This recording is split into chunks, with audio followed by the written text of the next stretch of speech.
সুন্দর, এইটা না ওইটা? দুইটাই তো সুন্দর মনে হইতেছে। এইটা একটু বেশি সুন্দর, এইটা নাও। কিন্তু আমার তো ওইটা পছন্দ হইছে। ওইটা তোমার ভালো লাগে নাই? বাবু একটু কাজ করতেছি বাবু, সারাদিন কাজ করছি, এখনো কাজ করতেছি। আমার মাথায় তো কাজ নিয়ে একটা টেনশনের মধ্যে থাকে না, দেখতেছো না? তোমার যেটা ভালো লাগে সেটা নাও, জিজ্ঞেস করছো বলে দিছি। কিন্তু তুমি যেটা বলছো ওইটার তো দাম বেশি, আর আমি যেটা পছন্দ করতেছি এটা ওইটার থেকে একটু কম দাম। আরে বাবা যত দামই হোক নাও না বাবু, ভালো লাগলেই নাও, দাম দিয়ে কি, যেটা ভালো লাগে ওইটা নাও। বলো না কোনটা নিব, এমন করো কেন? এই তোমার সমস্যাটা কি?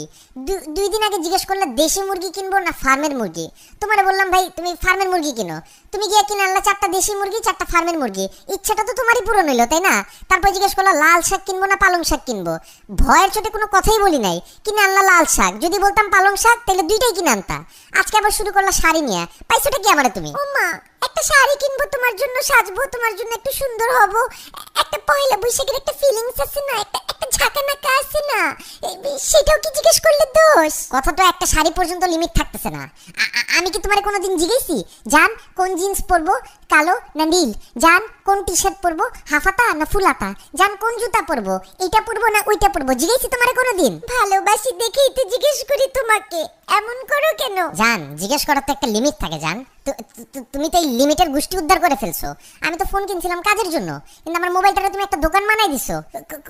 কোনোদিন যদি আমার ফোন চেক করো মনে করবা অন্য মেয়েরা পিক পাঠাইছে, ওইটা নিয়েও একটা গ্যাঞ্জাম শুরু করবা। এটা কে পাঠাইছে, এটা কবে পাঠাইছে, না আমি তো পাঠাই নাই।